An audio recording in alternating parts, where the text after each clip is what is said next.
Yeah. Make these exceptions, make the Yeah. obvious exceptions for Yep. content. You can always sort of overrule the way the meter is structured. Yeah. Yeah. Yeah. Well, we do see publishers who are still a bit hesitant to consider the word paywall at all. And Mhm. so Yeah. this is one way to sort of. Welcome to the Paywall Podcast, where we discuss paywalls and paywall strategies for news and magazine publishers. This episode of the Paywall Podcast is brought to you by Leaky Paywall. Leaky Paywall is the most flexible WordPress subscription platform. Find out more at leakypaywall.com. And now for today's episode. All right. We are talking about restrictions, how to set content restrictions. This is a question that I get constantly, and we always talk to our publishers about is how should you restrict your content? Should you lock everything behind a hard paywall? Should you put everything behind a metered paywall? Should you mix it up? Should you have some content categories as free? Should you have, your premium content as paid? And the answer is, of course, it depends. It depends on the part of the journey you are with your content and your audience. So there really are three. I've been looking at sort of all the installations and setups that we work with. I've been looking at the New York Times and the Wall Street Journal and some of the bigger publications. And there really are three phases of restrictions. There's the original sort of hard paywall phase, which is generally for bigger brands, well-established mailing lists. And that works well. And we and I know you and us, we work with publishers that have hard paywalls very successfully.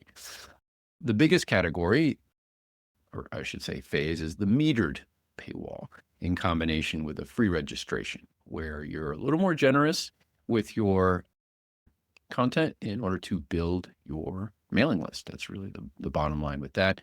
And then there's this phase that's, I don't see a lot, but I do see it, where publisher that is new to setting up a paywall or restricting your content will offer a free registration for a limited period of time that allows all content access in order to really sort of pour gas on that email list, really grow that email list. So those three phases we're going to talk about.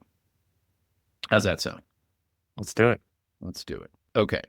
So the original gangster, the OG wall, was the hard paywall. And that, when we got our start about 10 years ago, this was the paywall that was running. We looked at it and said, yeah, that's not great for a lot of publishers. It's good for some, but not for a lot. We built Leaky Paywall. And what are the downsides and upsides of a hard paywall? Well, the big downsides are nobody will share an article if it's locked down, and Google generally by default will not be able to rank these articles that are blocked in search, right? Now you can create exceptions for that, but it gets a little more complicated, but by definition. Now, the benefit of the hard paywall is for the publishers sort of further down the road in their content journey is that you're blocking, like, the remove paywall services that are out there and they can't get to your content. You're blocking AI from crawling your content, which is a growing concern for many publishers. But the biggest benefit is that it increases your conversion rate. So you're basically saying to your future paid audience, hey, you pay or you don't get anything. And that increases your conversion rate. But you got to be in a special spot for that. All right, the second one, the metered paywall. This is the most popular method of gating content for a lot of good reasons. Basically, it's you allow X number of free articles, let's say per month. Let's say you allow 1 or 2 free articles per month, and then you have to subscribe. And that's the metered paywall. What are the benefits of that? Google indexes everything, right? Your articles rank in search. Your readers will share every single article you produce in social media. They'll email it around because it's open to a limited point, and that's the metered paywall.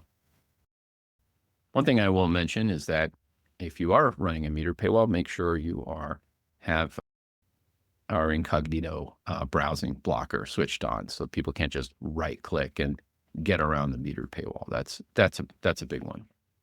Okay, the third one is the free registration only. Again, let's see, Business Journal in Youngstown, Ohio, we work with. They essentially turned that on. This was a few years ago for 6 months. Basically, if you register, you get access to everything. They ran that for about 6 months. They built they like tripled their email list. It was a huge growth to their email list. And then they went to a more typical metered paywall. Okay. So which way do you go? Tyler, what do you think? Yeah. Without any consideration for your publication, if we're not thinking about where you are, I would start with the middle option, which is a metered paywall. Give away some free content, then ask for an email address, get people on the newsletter, get them, inside of Leaky Paywall as a registered user, and then, like you said, you get all of the benefits of having that content metered for Google and for sharing and for all those things. And as we know, most people, they don't get to article 2 or 3 very often. Right. So, by doing this, you're getting them in that newsletter, and getting them through that funnel faster than you otherwise would with kind of a free registration only approach, which is you're still building the newsletter, but you're getting access to all content, which right. it's not my favorite. Yeah, it's going to be harder to get them to convert later on. Yeah. I'd say that you're absolutely right on. If you're unsure, that's the answer, right? Yeah. If you're really not sure where you are in your journey, the question that I like to ask is, how are you happy with the size of your email list? Like, have you really exploded your email list to the point where you've captured a really healthy chunk of your potential audience? And most publishers have not, right? And so that's why they fall into that sort of that metered setup and that nurturing setup. Now, let's take a look at some examples. Different publishers and sort of different journey states. We're looking at Ming Tiandi here. This is a real estate publisher we work with, Asian real estate. And you can see on the bottom here, if you're watching this on YouTube, you've read 1 out of 10 articles. So essentially what they're doing is they're giving away 10 free articles before they ask you to subscribe. Now, this is not the way to go about it. This is like the extreme end of generosity, right? And what you just said earlier is, if you look at your Google Analytics, the average reader comes in for 1.678, 1.8 articles per visit or something like that. And you have to capture that email address at the very least. So if these guys are early in their journey, they're being super, super careful about, I don't want to piss off my reader. I don't want to tick off my reader. Okay. Yeah, that's fine. But we're kind of gotten used to paywalls and how they're set up these days, and realize that, yeah, content's valuable, and at some point we might have to pay for content. But 10 articles, no one's going to reach 10 articles in the next number of months, typically speaking. So your conversion rate, super low, right? And I mean, there's this very simple formula. The more restrictive you are with your content, the higher your conversion rate. It's by definition. You lock down your content, people have to subscribe, but boost your conversion rate. You give away 10 free articles per month, super low conversion rate, because people they're not forced into doing anything until they've read 10 articles, right? So, and every single month, it's just way too generous. Yeah, that could take years to get someone through that funnel if you're able to get them there. Yeah. I'm trying to convince them to change this, but okay. All right. So then we look at, on the other side of the coin, we have like the New York Times and Wall Street Journal, right? And what are the big publishers doing? Been watching the New York Times for a long time, Wall Street Journal. New York Times started very generous. They were giving away 20 free articles per month, 10 plus years ago. They shrank that to 10 free articles per month. They shrank that to 5 free articles per month.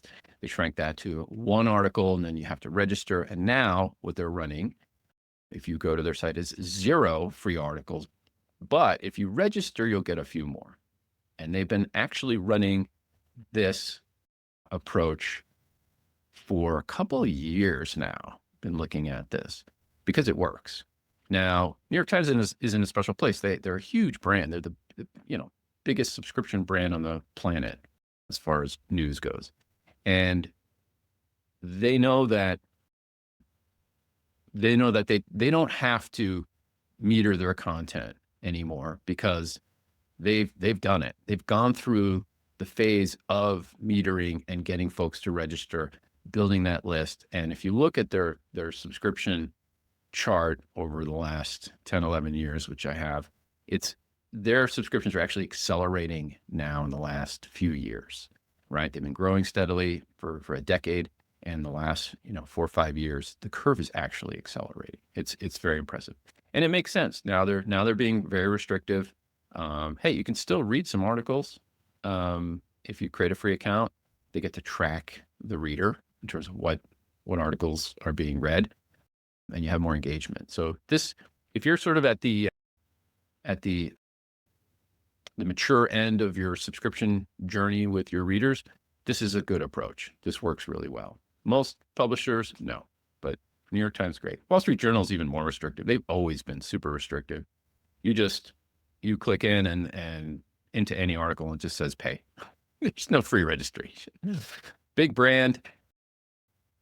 Content value, you could argue, is higher. It's a sort of financial approach to news. They're expensive. They've always been expensive. They know their audience can afford to pay a more expensive subscription. So they just lock stuff down and say, you want in, you pay. Okay. So let me just check my notes here. All right. So so it's a journey. Let's go back to the journey. We'll talk about Salem Reporter, which we talk about, and how they've been progressing. So Tyler, what you mentioned earlier is this concept of a free registration.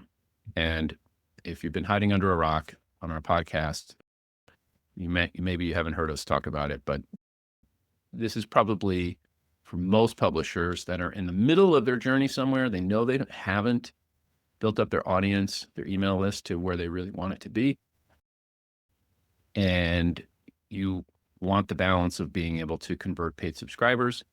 This framework that we employ on 90% of our publishers, I'd say, is the framework that does 3 things amazingly well. One is it grows your email list because you're employing a requirement to drop off an email address to read more content, and this is what it looks like. 2, it builds your traffic because as your email list grows, and if you're doing a good job sending your newsletters to your email list, it's swelling the traffic from your newsletters back to the site. So it actually will increase your ad revenue. And now that you have engagement through a free registration and your email list is growing, it naturally bumps your conversion rate up for paid subscribers. So you get all these benefits. You don't have to rely so much on social traffic. You don't have to rely so much on search traffic. You get your control over your own list. These readers are sharing for you in social media. You don't have to worry so much about it. This really solves all your problems, this framework. So Salem, correct me if I'm wrong, Tyler, Salem lets you read 1 free article per month. That's it? Yep. Okay. So I've read my 1 article. My second article says, hey, this story's free for you. This is the free registration, right? I put in my email, I put in my password, I hit submit, and it unlocks this article, and I get the next article. we send the email address into, in this case, Flowletter. Could be MailChimp, could be whatever email system you're using. And now you have yourself a higher engaged, free registered reader that's on your newsletter, and they're getting a high value newsletter. And that's what you're telling people with the free registration is, hey, this story is free for you, but you're also going to get our newsletter, which if they're not getting the newsletter and they're willing to put in an email and a password, they want your newsletter, and that's value. And one thing to keep in mind with this approach is that we get a lot of newsletters in our lives, right? Like we're constantly bombarded with email newsletters, but that's okay. We've opted in to most email newsletters, not all. But the value is in, I get a newsletter from the Salem Reporter. I live in Oregon. I'm interested in what's going on in the area. I don't need to click through every single article and read, and to try to read every article. The value is in I can read the title, I can read an excerpt in the newsletter, and I can get a general feel for what's happening, right? And then I might say, wow, that's an interesting article. I'll click on that, and then it'll take me to the website, and then I'll get the second message that says, hey, upgrade, pay for access, essentially, right? No, not ready to pay for access. That's okay.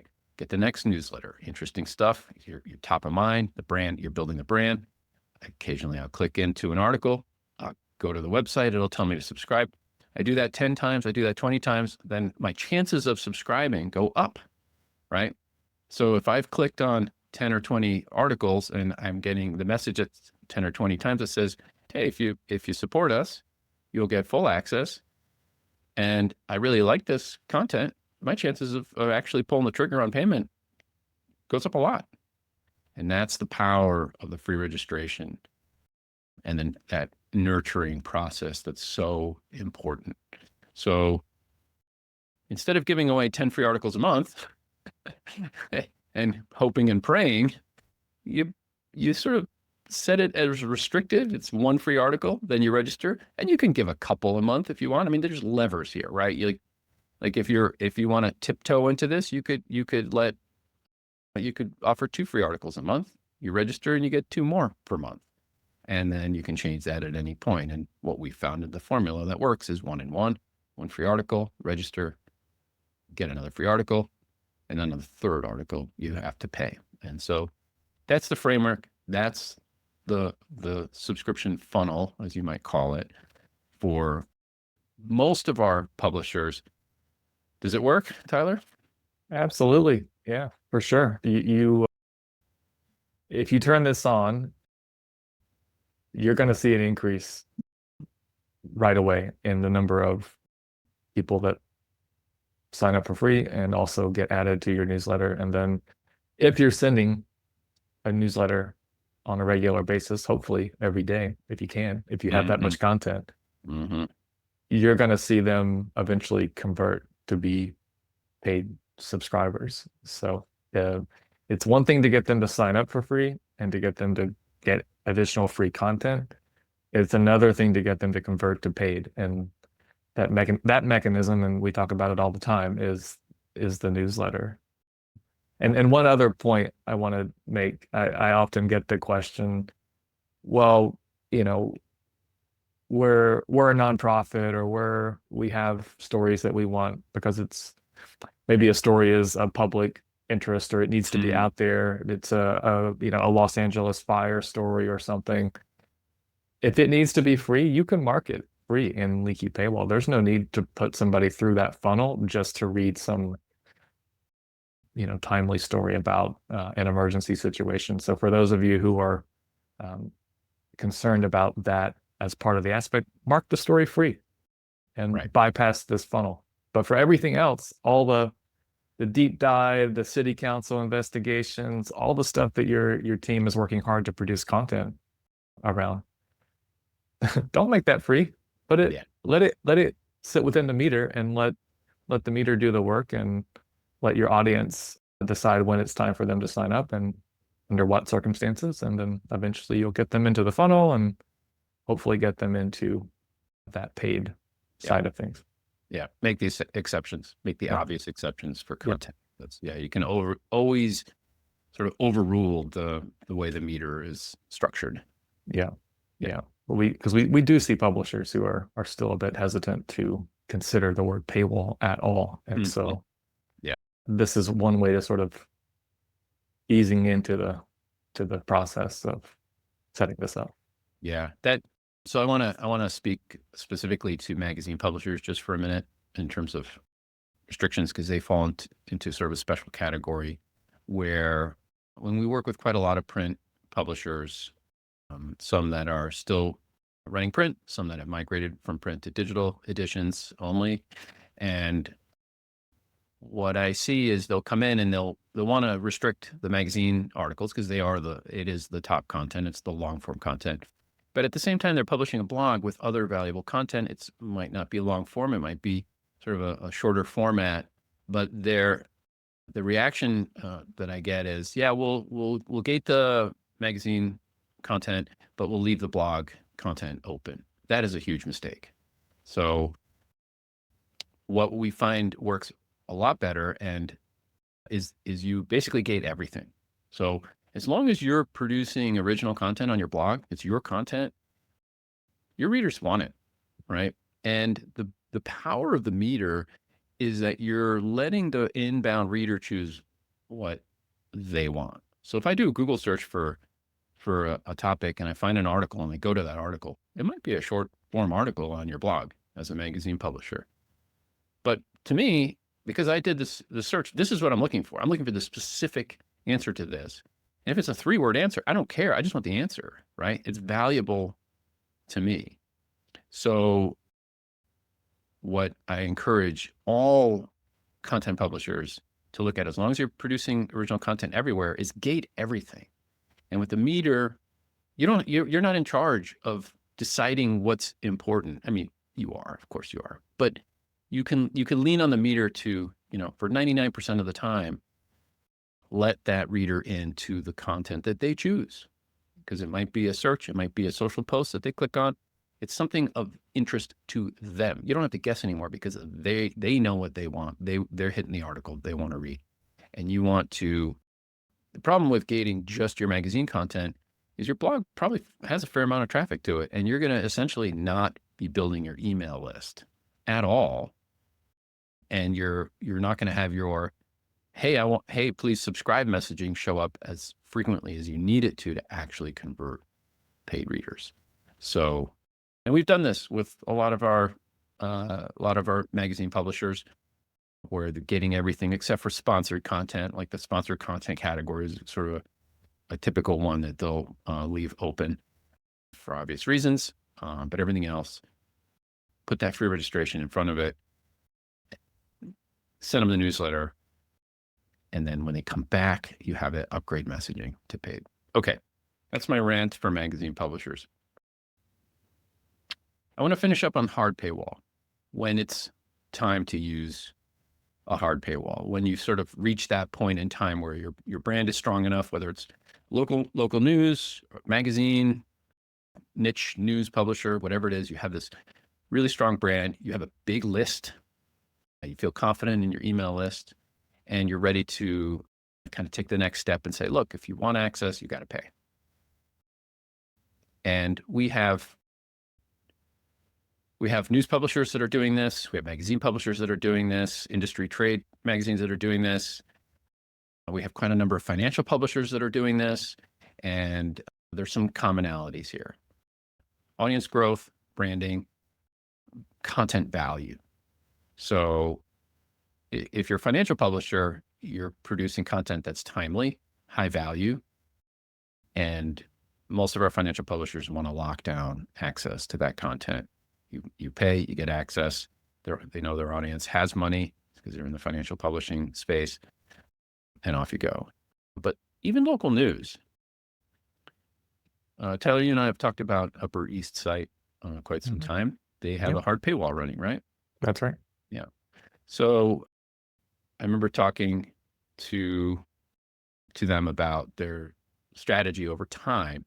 And when you look at something like this, now they're based in New York City area, and they cover a neighborhood or three or whatnot. I forget exactly. But they didn't just turn on a hard paywall. They actually started with a free registration. They built their list over time. And then at a moment in time, the publisher decided, hey, we're going to, the audience has grown. The brand recognition is there. We're going to go to hard paywall. So now you have to pay to get access to anything on here. And does it work for them? It does. Yeah. Yeah. Certainly does. Yeah. Once you go down that long path of growing your audience and growing your brand, and like you just said, once you have confidence in that, a hard paywall can work even for news publishers who aren't, in his case, not focused on financial stuff at all. Right. So it does work. What are they focused on? Two main categories, and they figured this out over time based on their analytics when they started, I believe. Crime and food. Two very polarized, interesting categories of content, but that's what their audience wants. That's what they read. That's where they linger on the content and the analytics. Give them what they want, and if they're willing to pay for that, which we know that they are, then there you go. You've got a winning strategy for your audience. And again, this isn't something you figure out in your first year of your publication. This takes time to sort of figure out and put a strategy behind, and eventually get you to this point of a hard paywall. You may never get to a hard paywall. It might not ever be right for your audience or for your publication. Yep, that's right. It depends.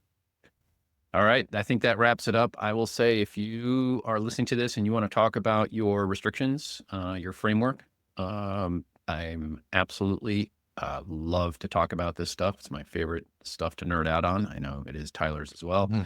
My email is pete@zeen101.com, ZEEN101.com. That's my personal email. Send me an email. Let's talk, and enjoy the journey. Thanks, Tyler. Thank you. See ya. Catch you later. Thanks for listening to the Paywall Podcast. If you'd like to get in touch to discuss subscription strategy, go to leakypaywall.com. See you next time.